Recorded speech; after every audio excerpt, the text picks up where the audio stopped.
Hello students, welcome to Panchajanya IAS. ನಾನು ನವೀನ್ ಕುಮಾರ್. ಇವತ್ತಿನ the Hindu ಪತ್ರಿಕೆ ವಿಶ್ಲೇಷಣೆಗೆ ನಿಮಗೆಲ್ಲರಿಗೂ ಸ್ವಾಗತ. ಮೊದಲಿಗೆ ಒಂದು ಪ್ರಕಟಣೆ ಇದೆ.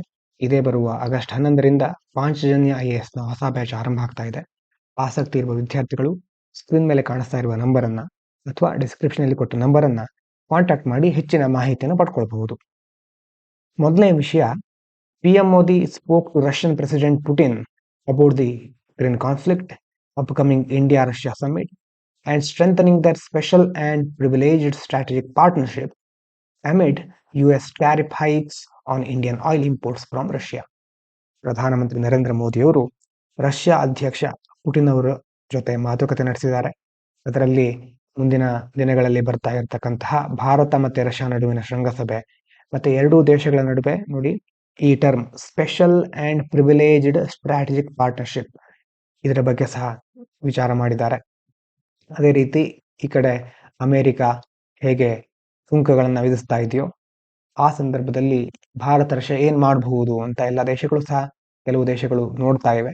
ಈ ಮಾತುಕತೆಗೆ ಮಹತ್ವ ಹಾಗಾಗಿ ಹೆಚ್ಚು ಸಿಗ್ತಾ ಇದೆ. ಇನ್ನು ಇದರಲ್ಲಿ special and privileged strategic partnership ಅಂತ ಇದೆ. ಏನ್ ಹೀಗಂತಂದ್ರೆ, it's the highest level of bilateral ties India grants to any country, ensuring long-term cooperation in defense, energy, space and trade. ಈ ವಿಶೇಷ ಸವಲತ್ತುಳ್ಳ ಕಾರ್ಯತಂತ್ರದ ಸಹಭಾಗಿತ್ವ ಕನ್ನಡದಲ್ಲಿ ಹೇಳಬಹುದು, ಆದರೆ ಇಂಗ್ಲಿಷ್ ಟರ್ಮ್ ನೋಡ್ಕೊಳ್ಳೋದು ಸರಿಯಾಗಿ ನೋಡ್ಕೊಂಡ್ರೆ ಒಳ್ಳೆಯದು. ಅಂತಂದ್ರೆ ಏನಿದು ಸ್ಪೆಷಲ್ ಪ್ರಿವಿಲೇಜ್ಡ್ ಸ್ಟ್ರಾಟಜಿಕ್ ಪಾರ್ಟ್ನರ್ಶಿಪ್ ಅಂತಂದ್ರೆ, ಭಾರತ ಯಾವುದೇ ದೇಶದ ಜೊತೆ, ಈಗ ದ್ವಿಪಕ್ಷೀಯ ಅಂತ ಹೇಳ್ತೀವಲ್ವಾ, ಎರಡು ದೇಶಗಳ ನಡುವಿನ ಒಂದು ಸಂಬಂಧ, ದ್ವಿಪಕ್ಷೀಯ ಸಂಬಂಧ. ಯಾವುದೇ ಒಂದು ದೇಶದ ಜೊತೆ ಭಾರತ ಒಂದು ಮುಂದುವರಿಸಿಕೊಂಡು ಹೋಗುವಂತಹ ಒಂದು ಅತ್ಯುನ್ನತ ಮಟ್ಟದ ದ್ವಿಪಕ್ಷೀಯ ಬಾಂಧವ್ಯ ಇದು. ಇದರಲ್ಲಿ ರಕ್ಷಣೆ, ಇಂಧನ, ಬಾಹ್ಯಾಕಾಶ ಮತ್ತೆ ವ್ಯಾಪಾರ ಹೀಗೆ ಬೇರೆ ಬೇರೆ ಕ್ಷೇತ್ರಗಳಲ್ಲಿ ದೀರ್ಘಾವಧಿಯಲ್ಲಿ ಲಾಂಗ್ ಟರ್ಮ್ ಅಲ್ಲಿ ನಾವು ಸಪೋರ್ಟ್ ಕೊಡ್ತೇವೆ ಅಥವಾ ಎರಡು ದೇಶಗಳು ಒಟ್ಟಾಗಿ ಕಾರ್ಯವನ್ನು ನಿರ್ವಹಿಸುತ್ತವೆ, ಸಹಕಾರವನ್ನ ಮುಂದುವರಿಸಿಕೊಂಡು ಹೋಗುತ್ತವೆ ಅಂತ ಇದ್ರ ಮೂಲಕ ತಿಳಿಯುತ್ತೆ. ಇನ್ನು defence minister Rajnath Singh postponed, not cancelled, his planned US visit amid tension over 50% US tariffs on Indian goods linked to India's Russian oil imports, but defense cooperation talks continue. 50% ಅಥವಾ ಸುಂಕ ವಿಧಿಸೋದ್ರ ಬಗ್ಗೆ ನಿಮಗೆ ಗೊತ್ತಿದೆ. ಈ ಸಂದರ್ಭದಲ್ಲೇ ರಾಜನಾಥ್ ಸಿಂಗ್ ಅವರು, ನಮ್ಮ ರಕ್ಷಣಾ ಸಚಿವರು, ಅಮೆರಿಕ ಭೇಟಿಯನ್ನ ಮುಂದೂಡಿದ್ದಾರೆ. ಕ್ಯಾನ್ಸಲ್ ಮಾಡಿಲ್ಲ, ಮುಂದೂಡಿದ್ದಾರೆ. ಈ ಕಡೆ ರಕ್ಷಣಾ ಸಹಕಾರಕ್ಕೆ ಸಂಬಂಧಪಟ್ಟ ಮಾತುಕತೆಗಳು ಮುಂದುವರಿತಾ ಇದೆ, ಆದ್ರೆ ಇವರು ಭೇಟಿ ನೀಡೋದು ಮುಂದೂಡಲಾಗಿದೆ. ಇನ್ನು ಇಂಡಸ್ ಎಕ್ಸ್ ಅಂತ ಒಂದು ಟರ್ಮ್ ಬಂದಿದೆ, ನೋಡ್ಕೊಳ್ಳಿ. ಮೊದಲು ಇಂಡಸ್ ಎಕ್ಸ್, ಅದಾದ್ಮೇಲೆ ಇಂಡಸ್ ಇನೋವೇಷನ್ ಅಂತ ಮತ್ತೆ ಅದನ್ನ ರೀನೇಮ್ ಮಾಡಿದ್ದಾರೆ. ಏನಿದು ಅಂತಂದ್ರೆ, it is a bilateral platform launched in 2023 accelerate India-US strategic technology and defense industrial cooperation. ಅಂದ್ರೆ ಭಾರತ ಮತ್ತೆ ಅಮೆರಿಕದ ನಡುವೆ ಈಗ ಮುಖ್ಯವಾಗಿ ತಂತ್ರಜ್ಞಾನಗಳನ್ನ, ರಕ್ಷಣೆಗೆ ಸಂಬಂಧಪಟ್ಟಂತಹ ಸಹಕಾರವನ್ನ ಇನ್ನಷ್ಟು ಒಳ್ಳೆ ದಿಕ್ಕಿನ ಕಡೆ ತೆಗೆದುಕೊಂಡು ಹೋಗ್ಲಿಕ್ಕೆ, ಅದಕ್ಕೊಂದು ವೇಗವನ್ನ ನೀಡಲಿಕ್ಕೆ ಒಂದು ಪ್ಲಾಟ್ಫಾರ್ಮ್ ಅನ್ನ ಸ್ಟಾರ್ಟ್ ಮಾಡಿದ್ರು. ಯಾವಾಗ? 2023ರಲ್ಲಿ. ಅದರ ಹೆಸರು ಇಂಡಸ್ ಎಕ್ಸ್. ಅದಾದ್ಮೇಲೆ ಇಂಡಸ್ ಇನೋವೇಷನ್ ಅಂತ ಸಹ ಅದಕ್ಕೆ ಮರುನಾಮಕರಣ ಮಾಡ್ತಾರೆ. ದ್ವಿಪಕ್ಷೀಯ ವೇದಿಕೆ, ಯಾವ್ಯಾವ ದೇಶದ ನಡುವೆ ಅಂತ ನೆನ್ಪಿಟ್ಕೊಳ್ಳಿ, ಅಮೆರಿಕ ಮತ್ತೆ ಭಾರತ. ಉದ್ದೇಶ ಏನು? ಮುಖ್ಯವಾಗಿ ಸ್ಟ್ರಾಟಜಿಕ್ ಟೆಕ್ನಾಲಜಿ ಮತ್ತೆ defence industrial cooperation. The striker is a US made 8-wheeled armed infantry combat vehicle designed for rapid deployment and versatile battlefield operation. Striker ಅಂತ ಒಂದು ಮೆನ್ಷನ್ ಮಾಡಿದ್ದಾರೆ ಈ ಒಂದು ಆರ್ಟಿಕಲ್ ನಲ್ಲಿ. ಅದೇನು ಅಂತ ನೋಡೋದಾದ್ರೆ, ಅಮೆರಿಕದ್ದು ಸುಮಾರು 8 ಚಕ್ರದ ಒಂದು armed infantry vehicle, combat vehicle, ಮುಖ್ಯವಾಗಿ ಬೇರೆ ಬೇರೆ ಕಾರ್ಯಾಚರಣೆಗಳಲ್ಲಿ ಇದನ್ನ ಬಳಸ್ತಾರೆ. ಒಂದು ತ್ವರಿತವಾಗಿ ರ್ಯಾಪಿಡ್ ಡಿಪ್ಲಾಯ್ಮೆಂಟ್ ಅಂತಂದ್ರೆ ಬಹಳ ಬೇಗ ಇದನ್ನ ನಿಯೋಜಿಸಬಹುದು, ಕ್ವಿಕ್ ಆಗಿ ಡಿಪ್ಲಾಯ್ ಮಾಡಬಹುದು ಇದನ್ನು. ಇನ್ನು Germany has suspended some arms exports to Israel that could be used in Gaza. Germany ಏನ್ ಮಾಡ್ತಾ ಇದೆ? ಎಕ್ಸ್ಪೋರ್ಟ್ ಸಸ್ಪೆಂಡ್ ಮಾಡಿದೆ. ಯಾವ ದೇಶಕ್ಕೆ? ಇಸ್ರೇಲಿಗೆ. ಇಸ್ರೇಲ್ ಆ ಒಂದು ಆರ್ಮ್ ಎಕ್ಸ್ಪೋರ್ಟ್ ಅಂತಂದ್ರೆ ಈಗ ಶಸ್ತ್ರಾಸ್ತ್ರಗಳ ರಫ್ತು, ಆ ರಫ್ತನ್ನ ಜರ್ಮನಿ ನಿಲ್ಲಿಸಿದೆ ಇಸ್ರೇಲಿಗೆ ಕೊಡೋದನ್ನ. ಅಂದ್ರೆ ಇದನ್ನೆಲ್ಲ ಅವರು ಗಾಜಾದಲ್ಲಿ ಯೂಸ್ ಮಾಡ್ತಾ ಇದ್ರು. While the EU, UK urged Israel to halt its military offensive, release hostages, and agree to a Gaza ceasefire. ಇದೇ ಸಂದರ್ಭದಲ್ಲಿ ಈಗ ಯುರೋಪಿಯನ್ ಒಕ್ಕೂಟ ಇದೆ, ಯುನೈಟೆಡ್ ಕಿಂಗ್ಡಮ್, ಇವರೆಲ್ಲ ಮೊದಲಿಂದಾನು ಇಸ್ರೇಲ್ ಮೇಲೆ ಒತ್ತಡ ಹಾಕ್ತಾನೆ ಇವೆ. ಆದಷ್ಟು ಬೇಗ ಈ ಮಿಲಿಟರಿ ಆಕ್ರಮಣ ನಿಲ್ಲಿಸಿ ಮತ್ತೆ ಒತ್ತೆಯಾಳುಗಳನ್ನ ಬಿಡುಗಡೆ ಮಾಡಿ ಕದನ ವಿರಾಮಕ್ಕೆ ಒಪ್ಕೊಳ್ಳಿ ಅಂತ ಇಸ್ರೇಲ್ಗೆ ಕೇಳ್ತಾನೆ ಇವೆ. ಇನ್ನು ಗಾಜಾ ಸ್ಟ್ರಿಪ್ ಬಗ್ಗೆ ಮ್ಯಾಪ್ ನಲ್ಲಿ ನೋಡಿ ಕರೆಕ್ಟ್ ಆಗಿ ಎಲ್ಲಿ ಬರುತ್ತೆ ಅಂತ ಇದುವರೆಗೂ ನೋಡದೇ ಇದ್ರೆ, Gaza strip is a narrow densely populated Palestinian territory along the Mediterranean coast. ಇಲ್ಲಿ ಬರುತ್ತೆ ಇದು ಮೆಡಿಟರೇನಿಯನ್ ಸಮುದ್ರ, ನೆನಪು ಮಾಡ್ಕೊಳ್ಳಿ. ಅದರ ಕರಾವಳಿ ಉದ್ದಕ್ಕೆ ಬರುವಂತದ್ದು. ಮತ್ತೆ ಚಿಕ್ಕದು ಇದು ಅಂತಂದ್ರೆ ನ್ಯಾರೋ, ಡೆನ್ಸ್ಲಿ ಪಾಪ್ಯುಲೇಟೆಡ್, ತುಂಬಾ ಜನಸಂಖ್ಯೆ ಜಾಸ್ತಿ ಇದೆ. Bordered by Israel and Egypt, Israel ಮತ್ತೆ ಈಜಿಪ್ಟ್ ನಿಂದ ಸುತ್ತುವರ್ಕೊಂಡಿದೆ. Often the centre of Israel Palestine conflict. ಮುಖ್ಯವಾಗಿ ಈ ನಮ್ಮ ಇಸ್ರೇಲ್ ಪ್ಯಾಲೆಸ್ತೀನ್ ಸಂಘರ್ಷ ಶುರುವಾಗೋದೆ ಅಥವಾ ಅದ ಕೇಂದ್ರ ಬಿಂದು ಅಂತ ಹೇಳ್ಬಹುದು ಗಾಜಾ ಸ್ಟ್ರಿಪ್ ಅನ್ನ. Arms export control is a policy tool where a country restricts or bans the sale of military equipment another state. ಈಗ ಜರ್ಮನಿ ಹೇಗೆ ರಫ್ತನ್ನ ಸಸ್ಪೆಂಡ್ ಮಾಡಿದೆಯೋ ಅದೇ ರೀತಿ ಏನ್ ಮಾಡೋದು, ರಿಸ್ಟ್ರಿಕ್ಟ್ ಹಾಕೋದು. ಅಂತಂದ್ರೆ ಇಲ್ಲಿ ಆರ್ಮ್ಸ್ ಎಕ್ಸ್ಪೋರ್ಟ್ ಕಂಟ್ರೋಲ್ ಅನ್ನೋದಿದೆಯಲ್ವಾ, ಇದೊಂದು ಪಾಲಿಸಿ ಟೂಲ್ ಅಂತ ಹೇಳ್ಬಹುದು.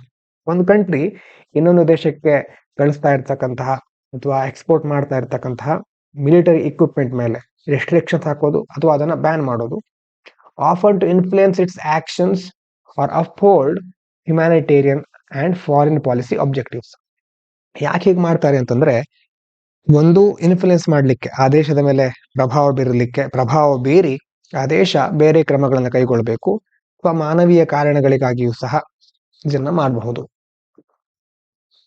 ಇನ್ನು ಮುಂದಿನದು, China welcomed PM Modi's planned visit to Tianjin for the Shanghai cooperation organisation summit from August 31 to September 1, marking his first China visit for the event after 7 years. August 31ರಿಂದ September 1 ತನಕ ತಿಯಾನ್ಜಿನ್ ನಲ್ಲಿ, ಚೀನಾದಲ್ಲಿ SCO ಅಂತ ಕರೀತೇವೆ, Shanghai cooperation organisation, ಅದರ ಶೃಂಗಸಭೆ ನಡೀತಾ ಇದೆ. ಪ್ರಧಾನಿ ಮೋದಿ ಅವರು ಅದಕ್ಕೆ ಭೇಟಿ ನೀಡಲಿಕ್ಕಿದ್ದಾರೆ. ಇದನ್ನ ಚೀನಾ ಸ್ವಾಗತಿಸ್ತಾ ಇದೆ. 7 ವರ್ಷಗಳ ನಂತರ ಮೊದಲನೇ ಬಾರಿ ಈಗ ಮೋದಿ ಅವರು ಚೀನಾಕ್ಕೆ ಭೇಟಿ ನೀಡ್ತಾ ಇದ್ದಾರೆ, ಈ ಕಾರ್ಯಕ್ರಮಕ್ಕೆ ಹೋಗ್ತಾ ಇದ್ದಾರೆ. ಇನ್ನು ಏನು SCO ಅಂತಂದ್ರೆ, Shanghai cooperation Organisation is a Eurasian political economic security grouping founded in 2001. SCO ಅಂತಂದ್ರೆ ಯುರೇಷಿಯನ್, ಯುರೋಪ್ ಮತ್ತೆ ಏಷ್ಯಾದ ಕೆಲವು ಕಂಟ್ರೀಸ್ಗಳು ಇರುತ್ತವೆ. ರಾಜಕೀಯ ಉದ್ದೇಶ, ಆರ್ಥಿಕತೆ ಮತ್ತೆ ಭದ್ರತೆ ಇದೆಲ್ಲದರ ಮೇಲೆ ಫೋಕಸ್ ಮಾಡುತ್ತವೆ. ಅಂತಂದ್ರೆ regional stability, counter terrorism. Regional stability ಅಂತಂದ್ರೆ ಪ್ರಾದೇಶಿಕ ಸ್ಥಿರತೆ, ಎಲ್ಲಾ ದೇಶಗಳ ನಡುವಿನ ಒಂದು ಸ್ಥಿರತೆ ಇರಬಹುದು. ಅದೇ ರೀತಿ ಕೌಂಟರ್ ಟೆರರಿಸಂ, ಭಯೋತ್ಪಾದನೆಯನ್ನು ನಿಗ್ರಹಿಸೋದು.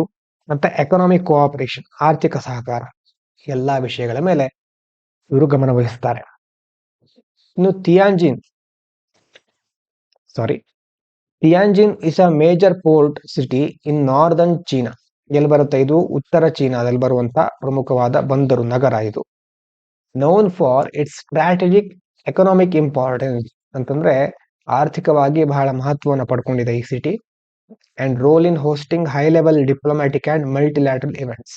ಬೇರೆ ಬೇರೆ ಉನ್ನತ ಮಟ್ಟದ ರಾಜತಾಂತ್ರಿಕ ಮತ್ತೆ ಬಹುಪಕ್ಷೀಯ ಕಾರ್ಯಕ್ರಮಗಳು, ಬೇರೆ ಬೇರೆ ದೇಶಗಳನ್ನ ಒಳಗೊಂಡಂತಹ ಕಾರ್ಯಕ್ರಮಗಳನ್ನ ನಡೆಸಬೇಕಾದ್ರೆ ಆತಿಥ್ಯ ವಹಿಸೋದ್ರಲ್ಲಿ ಇದು ಬಹಳ ಮುಖ್ಯವಾದಂತಹ ಪ್ರದೇಶ, ತಿಯಾನ್ಜಿನ್ ಅಂತ ಕರೀತಾರೆ. ಇನ್ನು ಇವತ್ತಿನ ಒಂದು ಆರ್ಟಿಕಲ್ ನೋಡೋಣ. ಸ್ಯಾಟರ್ಡೇ ಆಗಿರೋದ್ರಿಂದ ಹಿಂದೂ ಪೇಪರ್ನಲ್ಲಿ ಸ್ಪೋರ್ಟ್ಸ್ ರಿಲೇಟೆಡ್ ಮಾಹಿತಿಗಳೇ ಜಾಸ್ತಿ ಇದ್ದಿರುತ್ತೆ, ನೀವು ನೋಡಿರಬಹುದು. ಅದರಲ್ಲೂ ಒಂದು ಆರ್ಟಿಕಲ್ ಇದೆ ಟ್ಯಾರಿಫ್ಗಳ ಬಗ್ಗೆ. ಸರಿ, ಸಿಂಪಲ್ ಆಗಿ ಏನಿದೆ ಟ್ಯಾರಿಫ್ ನ ಬಗ್ಗೆ ಮತ್ತೆ ಏನ್ ಮಾಡಬಹುದು ಇಂಡಿಯಾ ಅಂತ ಹೇಳಿದ್ದಾರೆ. ಆನ್ಸರ್ ರೈಟಿಂಗ್ ನಲ್ಲಿ ಇಷ್ಟು ಚಿಕ್ಕ ಚಿಕ್ಕ ಪಾಯಿಂಟ್ ಗಳಿದ್ರೆ ನಮ್ಗೆ ಬಹಳ ಹೆಲ್ಪ್ ಆಗುತ್ತೆ. ಅಲ್ಲಿ ತುಂಬಾ ದೊಡ್ಡ ದೊಡ್ಡ ಡೀಟೇಲ್ಸ್ ಕೊಡ್ಲಿಕ್ಕೆ ಆಗೋದಿಲ್ಲ. ಇದು ಕೊಟ್ಟಿರೋ ಡೇಟಾಗಳು, ಪಾಯಿಂಟ್ ಗಳನ್ನ ಆನ್ಸರ್ ರೈಟಿಂಗ್ ನಲ್ಲಿ ನಾವು ಯೂಸ್ ಮಾಡ್ಕೋಬಹುದು. With tariffs India's growth rate needs a careful watch. ಏನಾಗಿದೆ ಆಗಿರೋದು ನಿಮ್ಗೆಲ್ಲ ಗೊತ್ತೇ ಇದೆ. US ಹ್ಯಾಸ್ ಪುಟ್ 25% ಟ್ಯಾಕ್ಸ್ ಅಥವಾ tariff on goods coming from India ಅಲ್ವಾ. ಆಗಸ್ಟ್ 7 ಎಫೆಕ್ಟ್ ಆಗುತ್ತೆ. ಈಗ US ಏನ್ ಮಾಡಿದೆ, 25% ಟ್ಯಾರಿಫ್ ಅನ್ನು ಹಾಕಿದೆ ಭಾರತದಿಂದ ಅಲ್ಲಿ ಹೋಗ್ತಾ ಇರ್ತಕ್ಕಂಥ ರಫ್ತಾಗ್ತಾ ಇರ್ತಕ್ಕಂಥ ವಸ್ತುಗಳ ಮೇಲೆ. Another 25% penalty was added because India continues buying oil from Russia. Bharat ರಷ್ಯಾದಿಂದ ಆಯಿಲ್ ಅನ್ನ ಪರ್ಚೇಸ್ ಮಾಡ್ತಾನೆ ಇದೆ. ಹೀಗಾಗಿ ಇದಕ್ಕೆ ಮತ್ತೆ 25% ಅನ್ನು ಆಡ್ ಮಾಡ್ತಾರೆ. ಅದು ಆಗಸ್ಟ್ 29ರಿಂದ ಜಾರಿಗೆ ಬರಬಹುದು. Together these make Indian export to the US more expensive and less competitive. Tariff ಅನ್ನು ಹಾಕೋದ್ರಿಂದ ನಮಗೆ ಹೆಚ್ಚು ವಸ್ತುಗಳ ಮೇಲೆ ಅಲ್ಲಿ ಏನಾಗ್ಬಿಡುತ್ತೆ, ನಾವು ಕೆಲವು ವಸ್ತುಗಳನ್ನ ಕಳಿಸ್ತಾ ಇರ್ತೇವೆ, ಅದ್ರ ಮೇಲೆ ಅವರು ಸುಂಕವನ್ನ ಹಾಕಿದ್ರು. ಸುಂಕ ಹಾಕಿದಾಗ ಭಾರತದಿಂದ ಹೋದಂತ ವಸ್ತುಗಳ ಮೇಲಿನ ಬೆಲೆ ಜಾಸ್ತಿ ಆಗ್ಬಿಡುತ್ತೆ, ಎಕ್ಸ್ಪೆನ್ಸ್ ಆಗ್ಬಿಡುತ್ತೆ. ಜಾಸ್ತಿ ಎಕ್ಸ್ಪೆನ್ಸಿವ್ ಆಗ್ಬಿಟ್ರೆ ಕಾಂಪಿಟೇಷನ್ ಈ ಕಡೆ ಇರುತ್ತಲ್ವಾ, ಅಲ್ಲಿನ ವಸ್ತುಗಳು ಇರುತ್ತೆ, ಭಾರತದ ವಸ್ತುಗಳಿಗೆ ಬೆಲೆ ಜಾಸ್ತಿ ಇರುತ್ತೆ ಅಂತಂದ್ರೆ ಅವರು ಅದನ್ನ ಖರೀದಿ ಮಾಡೋದಿಲ್ಲ. ಹಾಗಾಗಿ ಕಾಂಪಿಟೇಷನ್ ಕೊಡ್ಲಿಕ್ಕೆ ಆಗಲ್ಲ. ಟ್ಯಾರಿಫ್ಗಳನ್ನ ಆ ರೀತಿ ಯೂಸ್ ಮಾಡ್ತಾರೆ. ಇನ್ನು ವೈ ದಿಸ್ ಮ್ಯಾಟರ್ಸ್, ಯಾಕೆ ಇದು important? India sells more goods to the US than it buys. ನಾವು ಸರ್ಪ್ಲಸ್ ಇದ್ದೇವೆ, ಟ್ರೇಡ್ ಸರ್ಪ್ಲಸ್ ಇದೆ ಅಂತಂದ್ರೆ ನಾವು ಎಷ್ಟು ಅಮೆರಿಕದಿಂದ ಇಂಪೋರ್ಟ್ ಮಾಡ್ಕೊಳ್ತೇವೆಯೋ ಅದಕ್ಕಿಂತ ಜಾಸ್ತಿ ನಾವು ಎಕ್ಸ್ಪೋರ್ಟ್ ಮಾಡ್ತಾ ಇದ್ದೇವೆ. ಅಂತಂದ್ರೆ ನೋಡಿ, 41.8 ಬಿಲಿಯನ್ ಇಷ್ಟು ನಾವು ಸರ್ಪ್ಲಸ್ ಇದೆ. ಅಮೆರಿಕ ಕೆಲವು ವಸ್ತುಗಳನ್ನು ಕಳಿಸಿರಬಹುದು, ಭಾರತ ವಾಪಸ್ ಎಕ್ಸ್ಪೋರ್ಟ್ ಮಾಡ್ತಾ ಇದೆ ಅಲ್ವಾ. ಹಾಗಾಗಿ ನಾವು ಎಕ್ಸ್ಪೋರ್ಟ್ ಮಾಡೋದು ಜಾಸ್ತಿ ಇದೆ. ಅರೌಂಡ್ 41.8 ಬಿಲಿಯನ್ ಅಷ್ಟು ಸರ್ಪ್ಲಸ್ ಇದೆ ನಮಗೆ. ಇಫ್ ಎಕ್ಸ್ಪೋರ್ಟ್ ಫಾಲ್, ಒಂದ್ ವೇಳೆ ನಾವು ಮಾಡುವಂತ ಎಕ್ಸ್ಪೋರ್ಟ್ ನಲ್ಲಿ ಕುಸಿತವನ್ನ ಕಂಡುಬಿಟ್ರೆ India's earning from the US will drop. ನಮಗೆ ಅಲ್ಲಿಂದ ಬರ್ತಕ್ಕಂಥ ಆದಾಯ ಸಹ ಕುಸಿತ ಕಾಣುತ್ತೆ. The penalty on Russian oil would also push India to buy oil from other countries at higher prices. ಈಗ ರಷ್ಯನ್ ಆಯಿಲ್ ಮೇಲೆ ಪೆನಾಲ್ಟಿ ಹಾಕಿ ಅದರಿಂದಾನು ನಮಗೆ ದೊಡ್ಡ ಮಟ್ಟದಲ್ಲಿ ಹಾನಿ ಆಗ್ಬಿಟ್ರೆ ನಾವು ರಷ್ಯಾದಿಂದ ಆಯಿಲ್ ಪರ್ಚೇಸ್ ಕಡಿಮೆ ಮಾಡಬೇಕಾಗಬಹುದು. ರಷ್ಯಾದಿಂದ ಕಡಿಮೆ ಮಾಡಬೇಕಾದ ಸಂದರ್ಭದಲ್ಲಿ ಬೇರೆ ದೇಶಗಳ ಕಡೆ ಮುಖ ಮಾಡಬೇಕು. ಅವಾಗ ಬೇರೆ ದೇಶಗಳು ಏನ್ ಮಾಡುತ್ತೆ, ಇದೇ ಸಂದರ್ಭವನ್ನು ಉಪಯೋಗಿಸ್ಕೊಂಡು ಆಯಿಲ್ ಪ್ರೈಸ್ ನ ಜಾಸ್ತಿ ಮಾಡ್ಬಿಡುತ್ತವೆ. ಅದು ಸಹ ನಮಗೆ ಲಾಸ್ ಆಗುತ್ತೆ. ಇದರಿಂದ ಟ್ರೇಡ್ ಮತ್ತೆ ಎಕಾನಮಿ ಮೇಲೆ ಯಾವ ರೀತಿ ಇಂಪ್ಯಾಕ್ಟ್ ಆಗುತ್ತೆ? Export could drop by up to 25%. ನಾವು ಮಾಡುವಂತ ಎಕ್ಸ್ಪೋರ್ಟ್ ಇದೆಯಲ್ವಾ, ಅಪ್ ಟು ಸುಮಾರು 25% ಅಷ್ಟು ಡ್ರಾಪ್ ಆಗಬಹುದು, ಅಷ್ಟು ಫಾಲ್ ಆಗಬಹುದು. ಅದರಲ್ಲಿ ಇಂಡಿಯಾಸ್ ಕರೆಂಟ್ ಅಕೌಂಟ್ ಡೆಫಿಸಿಟ್ ಅಂತಂದ್ರೆ ನಾವು ಬೇರೆ ದೇಶಗಳಿಂದ ಫಾರಿನ್ ಅರ್ನಿಂಗ್ಸ್ ಮತ್ತೆ ಸ್ಪೆಂಡಿಂಗ್ ಅದು ಎರಡರ ನಡುವಿನ ಒಂದು ಗ್ಯಾಪ್, ಅದು ಕರೆಂಟ್ ಅಕೌಂಟ್ಸ್ ಡೆಫಿಸಿಟ್ ಇದೆಯಲ್ವಾ, ಆ CAD ಅಂತ ಕರೀತಾರೆ. ಕರೆಂಟ್ ಅಕೌಂಟ್ ಡೆಫಿಸಿಟ್ ಸಹ ವೈಡ್ ಆಗ್ತಾ ಹೋಗಬಹುದು. Indian rupee could weaken because of lower dollar inflow from exports. Export ಇಂದಾಗಿ ಡಾಲರ್ ಇನ್ಫ್ಲೋ ಕಡಿಮೆ ಆಗುತ್ತೆ. ನಾವು ಜಾಸ್ತಿ ಎಕ್ಸ್ಪೋರ್ಟ್ ಮಾಡಿದ್ರೆ ಡಾಲರ್ ಹರಿದು ಬರ್ತಾ ಇತ್ತು. ಡಾಲರ್ ಪ್ರಮಾಣ ಜಾಸ್ತಿ ಆಗ್ಬಿಟ್ರೆ ರುಪಿ ಆವಾಗ ಸ್ವಲ್ಪ ಸ್ಟ್ರೆಂತ್ ತಗೊಳುತ್ತೆ, ರುಪಿ ಮೌಲ್ಯ ಇರುತ್ತಲ್ಲ ಅದು ಏರಿಕೆ ಆಗುತ್ತೆ. ಡಾಲರ್ ಇಲ್ಲ ಅಂತಂದ್ರೆ ಯಾವುದು ಇರಲ್ಲ, ಕಡಿಮೆ, ಅದಕ್ಕೆ ವ್ಯಾಲ್ಯೂ ಜಾಸ್ತಿ ಅಲ್ವಾ. ಹಾಗಾಗಿ ಎಕ್ಸ್ಪೋರ್ಟ್ ಕಡಿಮೆ ಆಗಿದೆ, ಎಕ್ಸ್ಪೋರ್ಟ್ ಕುಸಿತವನ್ನ ಕಾಣ್ತಾ ಇದೆ, ಡಾಲರ್ ಬರ್ತಾ ಇಲ್ಲ. ಡಾಲರಿಗೆ ಆವಾಗ ಏನಾಗುತ್ತೆ, ಮೌಲ್ಯ ಜಾಸ್ತಿ ಆಗ್ತಾ ಹೋಗುತ್ತೆ. ಡಾಲರ್ ಮೌಲ್ಯ ಜಾಸ್ತಿ ಆಗ್ತಾ ಇದ್ದಾಗೆ ರೂಪಾಯಿ ಮೌಲ್ಯ ಕುಸಿತವನ್ನ ಕಾಣ್ತಾ ಹೋಗುತ್ತೆ. Overall GDP growth would slow by 0.2 to 0.4%. ಅಂತಂದ್ರೆ ಓವರ್ ಆಲ್ GDP ಅಲ್ಲಿ ನೋಡಿ, ಎಕ್ಸ್ಪೋರ್ಟ್ ಟ್ಯಾರಿಫ್ಗಳಿಂದಾಗಿ 0.2 ಇಂದ 0.4% ಅಷ್ಟು ಸ್ಲೋ ಆಗಬಹುದು. GDP ಅಲ್ಲಿ ನಿಧಾನಗತಿ ಕಾಣಬಹುದು ನಾವು GDP ಗ್ರೋತ್ ಅಲ್ಲಿ. ಬೇರೆ ಫ್ಯಾಕ್ಟರ್ಸ್ ನೋಡೋದಾದ್ರೆ India's negotiating trade deals with the US, EU and others. These could reduce the negative impact. ನಾವು ಬೇರೆ ದೇಶಗಳ ಜೊತೆನೂ ಈಗ ವಾಣಿಜ್ಯ ಒಪ್ಪಂದಗಳನ್ನೆಲ್ಲ ಮಾಡ್ಕೊಳ್ತಾ ಇದ್ದೇವೆ.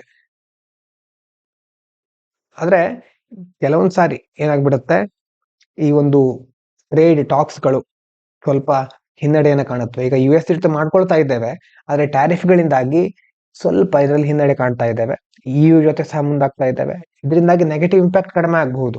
ಈಗ US ಈಗ ಟ್ಯಾರಿಫ್ ಹಾಕಿರಬಹುದು, ಆದ್ರೆ ಮುಂದೆ ಒಳ್ಳೆ ಟ್ರೇಡ್ ಡೀಲ್ ಮಾಡ್ಕೊಂಡ್ರೆ ಆವಾಗ ಇದರ ಇಂಪ್ಯಾಕ್ಟ್ ಕಡಿಮೆ ಆಗಬಹುದು. Competitor countries facing similar tariffs might level the playing field for somewhat. ಈಗ ಬೇರೆ ದೇಶಗಳ ಮೇಲೂ ಅವರು US ಅಥವಾ ಯಾವುದೇ ದೇಶ ಅದೇ ರೀತಿ ಟ್ಯಾರಿಫ್ ಅನ್ನ ಹಾಕಿದ್ರೆ ಅವಾಗ ನಮಗೊಂದು ಕಾಂಪಿಟೇಟಿವ್ ಫೀಲ್ಡ್ ಸಿಗಬಹುದು. ನಮ್ಮ ದೇಶದ ವಸ್ತುಗಳು ಮಾತ್ರ ಕಷ್ಟ ಪಡೋದಲ್ಲ, ಎಲ್ಲಾ ದೇಶಗಳಿಗೂ ಕಷ್ಟ ಆಗುತ್ತೆ ಆವಾಗ. Currency changes like rupee depreciation ಕುಡ್ ಮೇಕ್ ಎಕ್ಸ್ಪೋರ್ಟ್ ಬಿಟ್ ಚೀಪರ್ ಅಬ್ರಾಡ್. ನಮ್ಮ ರುಪಿ ವ್ಯಾಲ್ಯೂ ಡೌನ್ ಆದ್ರೆ ಆವಾಗ ಅವರಿಗೆ ಅದು ಈಸಿ, ಅವರು ಜಾಸ್ತಿ ಪರ್ಚೇಸ್ ಮಾಡಬಹುದು. ಹಾಗಾಗಿ ಆವಾಗ ಅಲ್ಲಿ ನಮ್ಮ ವಸ್ತುಗಳ ಬೆಲೆ ಇಳಿಕೆ ಆದ್ರೂ ಆಗಬಹುದು. ಅಂದ್ರೆ ಬೇರೆ ಬೇರೆ ಪಾಸಿಬಿಲಿಟೀಸ್ ಇದು. Impact of the penalty levy, extra 25% ಹಾಕ್ತಾರೆ ಅಂತ ಹೇಳಿದ್ರಲ್ವಾ, on top of reciprocal tariffs would further hurt export. ಒಂದ್ ವೇಳೆ ಈಗ 25% ಹಾಕಿದ್ದಾರೆ, ಸ್ವಲ್ಪ ದಿನದ ನಂತರ ಮತ್ತೆ 25 ಆಡ್ ಆಗುತ್ತೆ, ಇದರಿಂದ ಎಕ್ಸ್ಪೋರ್ಟಿಗೆ ಇನ್ನೂ ಸ್ವಲ್ಪ ಹೊಡೆತ ಬೀಳಬಹುದು. Some goods are exempt but the overall effect will still be severe. ಕೆಲವು ವಸ್ತುಗಳನ್ನ ಹೊರಗಿಟ್ಟಿದ್ದಾರೆ, ಎಕ್ಸೆಂಪ್ಷನ್ ಕೊಟ್ಟಿದ್ದಾರೆ, ಆದ್ರೆ ಓವರ್ ಆಲ್ ಎಫೆಕ್ಟ್ ಸ್ವಲ್ಪ ಸಿವಿಯರ್ ಆಗಿದೆ. Growth in exports could slow down sharply. ಹಾಗಾಗಿ ಎಕ್ಸ್ಪೋರ್ಟ್ ಅಲ್ಲಿ ನಾವು ಏನು ಬೆಳವಣಿಗೆಯನ್ನು ನಿರೀಕ್ಷೆ ಮಾಡಿದ್ವಿ ಅದು ಶಾರ್ಪ್ಲಿ ಸ್ಲೋ ಡೌನ್ ಆಗಬಹುದು. ಹಾಗಾದ್ರೆ ಭಾರತ ಏನ್ ಮಾಡಬೇಕು? Negotiate with the US, avoid or reduce tariffs. US ಜೊತೆ ಮಾತುಕತೆ ನಡೆಸಿ ಟ್ಯಾರಿಫ್ ಅನ್ನ ಕಡಿಮೆ ಮಾಡ್ಕೊಳ್ಳಿಕ್ಕೆ ಬೇರೆ ಬೇರೆ ಕ್ರಮಗಳನ್ನು ಕೈಗೊಳ್ಳಿಕ್ಕೆ ಅದಕ್ಕೆ ಹೇಳಬೇಕು, ಅಥವಾ ಮಾತುಕತೆ ನೆಗೋಷಿಯೇಷನ್ ಮಾಡಬೇಕು. Diversify exports to other markets so India depends less on the US. ಇದು ಸಹ ಒಂದು ಮಾರ್ಗ ಇದೆ ನಮ್ಮ ಮುಂದೆ. ಡೈವರ್ಸಿಫೈ ಮಾಡೋದು ಅಂತಂದ್ರೆ ಒಂದೇ ದೇಶದ ಮೇಲೆ ಡಿಪೆಂಡ್ ಆಗದೆ ಬೇರೆ ಬೇರೆ ಕಡೆ ಬೇರೆ ಬೇರೆ ದೇಶಗಳ ಜೊತೆ ಒಳ್ಳೆ ಸಂಬಂಧವನ್ನ ಇಟ್ಕೊಂಡು ಅಲ್ಲಿಂದ ನಾವು ಆ ಮಾರ್ಕೆಟ್ಗಳ ಮೂಲಕ ನಮ್ಮ ಒಂದು ಕೊರತೆ ಅಥವಾ ನಮ್ಮ ಒಂದು ಲಾಸ್ ಅನ್ನ ಸರಿದೂಗಿಸ್ಕೊಳ್ಳೋದು. Review tariffs on US goods entering India as a counter measure. ಈಗ US ಇಂದ ನಮ್ಮ ದೇಶಕ್ಕೆ ಬರುತ್ತವಲ್ವಾ, ಅದ್ರ ಮೇಲೆ ನಾವು ಟ್ಯಾರಿಫ್ ಹಾಕ್ತೇವೆ, ಹಾಗಾಗಿ ಅದನ್ನ ಸಹ ರಿವ್ಯೂ ಮಾಡಬೇಕು. ಹೆಚ್ಚು ಮಾಡೋದಾ ಕಡಿಮೆ ಮಾಡೋದಾ, ಒಂದು ಕೌಂಟರ್ ಮೆಜರ್ ತರ ನಾವು ಅಂತಹ ಕ್ರಮಗಳನ್ನು ಸಹ ಕೈಗೊಳ್ಳಬಹುದು. ಹಾಗಾಗಿ ಟ್ಯಾರಿಫ್ನ ಬಗ್ಗೆ ಅವಾಗವಾಗ ಹಿಂದೂದಲ್ಲಿ ಆರ್ಟಿಕಲ್ ಬರ್ತಾನೆ ಇರುತ್ತೆ. ಕೆಲವೊಂದು ಪಾಯಿಂಟ್ಗಳು ಇಂಪಾರ್ಟೆಂಟ್ ಆಗಿರುತ್ತೆ, ಕೆಲವೊಂದು ಸುಮ್ಮನೆ ಅದನ್ನೇ ರಿಪೀಟ್ ಮಾಡ್ತಾ ಇರ್ತಾರೆ. ಹೋದ ಆಥರ್ ಏನ್ ಬರ್ದಿದ್ರೋ ಅದನ್ನೇ ಬೇರೆ ಬೇರೆ ವರ್ಡ್ಸ್ ಅಲ್ಲಿ ಬರ್ದಿರ್ತಾರೆ. ಹಾಗಾಗಿ ಅವಾಗವಾಗ ನೋಡ್ತಾ ಇದ್ರೆ ಆನ್ಸರ್ ರೈಟಿಂಗ್ ಅಲ್ಲಿ ಹೆಲ್ಪ್ ಆಗಬಹುದು. ಹಾಗೆ ಇವಿಷ್ಟು ಇವತ್ತಿನ ಮುಖ್ಯವಾದ ವಿಷಯಗಳು. ನಾಳೆ ಭಾನುವಾರ ಆಗಿರೋದ್ರಿಂದ ಅನಾಲಿಸಿಸ್ ಇರೋದಿಲ್ಲ, ಭಾನುವಾರದನ್ನ ಸೋಮವಾರನೇ ಮಾಡಿ ಮುಂದುವರ್ಸ್ಕೊಂಡು ಹೋಗೋಣ. ಮತ್ತೆ ಸೋಮವಾರ ಭೇಟಿ ಹೋಗೋಣ. ಎಲ್ರಿಗೂ ಧನ್ಯವಾದಗಳು. ಇದು ಪಾಂಚಜನ್ಯ IAS.